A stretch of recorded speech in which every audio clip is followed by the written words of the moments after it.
ரொம்ப கொடுமையான அர்க்கர்கள் எல்லாம் மிகவும் பாதுகாப்பான இடங்களில் ஒளிஞ்சிக்கிட்டு இருக்காங்க. ஆனா அவங்க ரெக்கைகளோட தயாரா காத்துட்டு தான் இருக்காங்க. சரியான நேரம் வரும்போது இந்த பூமியை ஆக்க அழிவு சக்திகளோட இறுதிக்கட்ட போராட்ட களமா மாத்த போறாங்க. அவங்க யாருன்னா அணுகுண்டுகள். உதாரணத்துக்கு ஆதி காலத்துல மனிதர்கள் தங்களை பாதுகாக்க கற்களையும் வில் அம்புகளையும் பயன்படுத்தினாங்க. அதுக்கப்புறம் தனக்கென்று நாடுகளை பிரிச்சு வாள் ஈட்டி போன்ற ஆயுதங்களை போர்களில் பயன்படுத்தினாங்க. அப்புறம் துப்பாக்கி பீரங்கி போன்ற ஆயுதங்களை உபயோகப்படுத்தினாங்க. காலப்போக்கில் மனித நாகரிகம் வளர வளர இருக்கும் இடத்தை விட்டு தொலைதூரம் சென்று தாக்கும் ஏவுகணைகளை கண்டுபிடிச்சாங்க. ஆனா நாடுகளுக்கு இடையே இறப்பின் சதவிகிதமும் உயிர்களை கொல்லும் வெறியும் அடங்கல. யுஎஸ்ஏவை சேர்ந்த ஓப்பன்ஹைமர் என்ற விஞ்ஞானி தான் இந்த அணு ஆயுதத்தை முதலில் உருவாக்கினார். இரண்டாம் உலகப் போரில் ஹிட்லர் என்ற சர்வாதிகாரியை வீழ்த்தவும் ஹிட்லருக்கு முன் நாம் இந்த அணு ஆயுதத்தை தயாரிக்க வேண்டும் என்று அமெரிக்கா முடிவு செய்தது.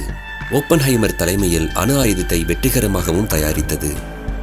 சரி, இந்த நியூக்ளியர் பாம்னா என்ன? அது யாரு உருவாக்குனாங்க? அது எப்படி செயல்படுது? அது வெடிச்சா என்ன நடக்கும்னு சுருக்கமா பார்க்கலாம். நியூட்ரான் மற்றும் புரோட்டான்கள் கொண்டு இந்த அணு ஆயுதங்கள் தயாரிக்கப்படுகின்றன. இது அணுக்கரு பிளவு மூலமோ அல்லது அணுக்கரு இணைவு மூலமோ அழிவு சக்தியை உருவாக்கக்கூடிய வெடிபொருளாகும். இது மிக சிறிய கட்டமைப்பில் ஏராளமான ஆற்றலை அடக்கி வைத்திருந்து அதை பெரு வேகத்தில் வெளிப்படுத்துவதே அணுகுண்டின் தத்துவமாகும். நியூக்ளியர் பாம் ஒவ்வொன்றும் சராசரியா 50 மெகாடன் TNT நிகரான ஆற்றலையும் அதை சுற்றியுள்ள 50 to 70 கிலோமீட்டர் அளவுல இருக்கக்கூடிய எல்லா உயிர்களையும் தொடர்ச்சி அளிக்கக்கூடிய ஆற்றலை பெற்றிருக்கு. சரி, இந்த அணு ஆயுதத்தை எப்ப உபயோகப்படுத்தினாங்கன்னு பார்க்கலாம். இரண்டாம் உலகப் போர் உச்சத்தில் இருந்த காலம் அது. அமெரிக்காவுக்கும் ஜப்பானுக்கும் இடையே போர் அதிகமா இருந்துச்சு. ஜப்பானை அமெரிக்கா சரணடைய வலியுறுத்துச்சு. ஆனா ஜப்பான் அதை பொருட்படுத்தல. அதுக்கப்புறம் பியர்ல் ஹார்பர் எனப்படும் அமெரிக்க கடற்படை தளத்தை ஜப்பான் தாக்கியது. இந்த சம்பவத்தை வச்சு ஒரு படமே வந்திருக்கு. உங்களுக்கு டைம் இருந்தா செக் பண்ணி பாருங்க. மீண்டும் அமெரிக்காவின் அச்சுறுத்தலை பொருட்படுத்தாம ஜப்பான் தன் தாக்குதலை நடத்தி கொண்டே இருந்துச்சு. ஆனா ஜப்பான் பின்விளைவுகளை அறியல. அமெரிக்கா தான் கண்டுபிடிச்ச நியூக்ளியர் பாம்பை சோதனை செய்யவும் இரண்டாம் உலகப் போரை முடிவுக்கு கொண்டு வரவும் முடிவு செஞ்சிச்சு. ஆகஸ்ட் 6, 1945ஆம் ஆண்டு அதிகாலை 8:45 மணி அளவில் லிட்டில் பாய் என்று அழைக்கப்படும் நியூக்ளியர் பாம்பை ஹிரோஷிமா நகரத்தில் வீசியது. அடுத்த 3 நாள்லேயே ஆகஸ்ட் 9, 1945ஆம் ஆண்டு அன்று நாகசாகி என்ற நகரத்தில் அடுத்த நியூக்ளியர் பாம்பை வீசியது. இதில் ஹிரோஷிமாவில் மட்டும் 1,35,000க்கும் மேற்பட்ட மக்களும் நாகசாகியில் 75,000க்கும் மேற்பட்ட மக்களும் மறைந்து போனாங்க. இப்ப இருக்கக்கூடிய ஆயுத கட்டுப்பாட்டு சங்கத்தோட மதிப்பீட்டின்படி உலகத்துல 15,000க்கும் மேற்பட்ட ஆபத்தான அணு ஆயுதங்கள் உள்ளதா சொல்றாங்க. இந்த எல்லா அணு ஆயுதங்களையும் ஒரே நேரத்தில் வெடிக்க வச்சா என்ன நடக்கும்? இது மனித இனத்தையே அழிச்சிடுமா? இல்ல சூரிய குடும்பத்தில இருந்து பூமியையே அழிச்சிடுமா?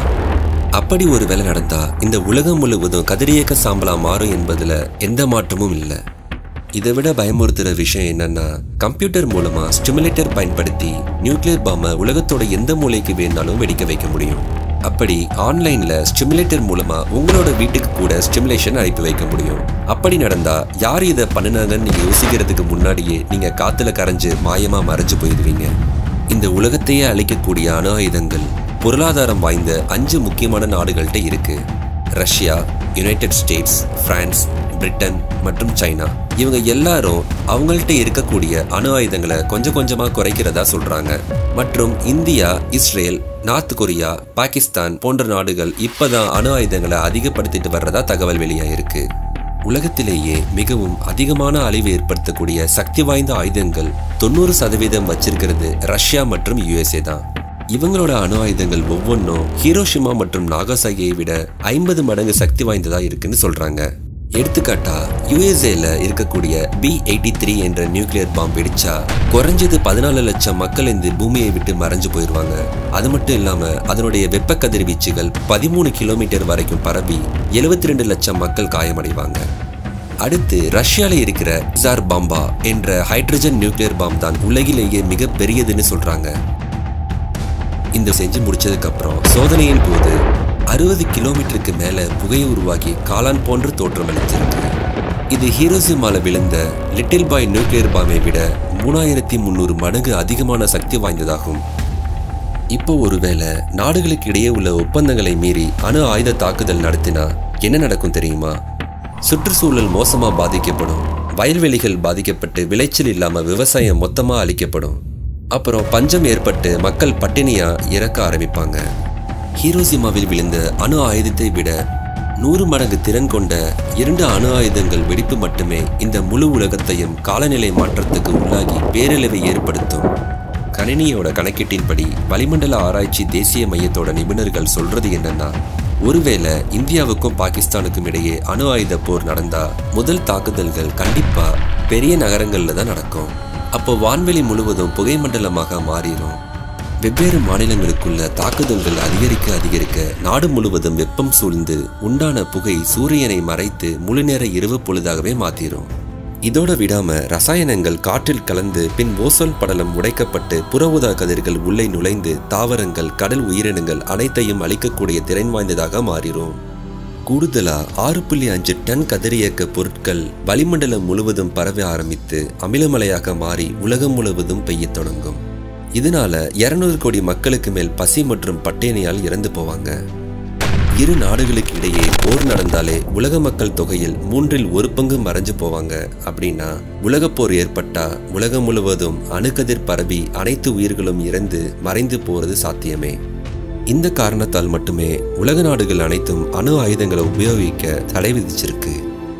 இந்த உலகத்தை அழிக்க லேசர் பாம்பா மற்றும் B-83 போன்ற அணு ஆயுதங்கள் 50 முதல் 100 இருந்தாலே போதும்னு நான் நினைக்கிறேன். இதை பத்தின உங்களோட கருத்துக்களை என்னன்னு கமெண்ட்ல சொல்லுங்க.